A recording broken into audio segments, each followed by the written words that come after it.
Au début, j'ai pas compris et puis après, j'ai compris. C'est-à-dire que j'ai commencé à coacher des conseillers immobiliers et il se trouve que plus le temps passait, plus j'enchaînais les coachings, donc des dizaines de personnes et des dossiers qu'on m'envoyait, et plus j'ai compris qu'en fait, moins je coachais sur la technique et beaucoup plus je coachais sur les aspects mentaux, sur la vision, la mission du conseiller immobilier, qu'est-ce que cette personne voulait vraiment pour lui, pourquoi elle devait le faire.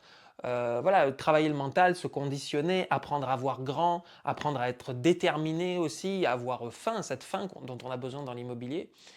Et je me suis rendu compte qu'en fait, c'était le mental qui faisait la plus grande différence dans l'immobilier. On pouvait coacher des années sur la technique, ou on peut former des années sur la technique, mais le mental est une base, c'est un fondement, c'est quelque part le catalyseur absolu de la réussite. Donc là, ça, c'est déjà quelque chose que j'ai commencé à comprendre.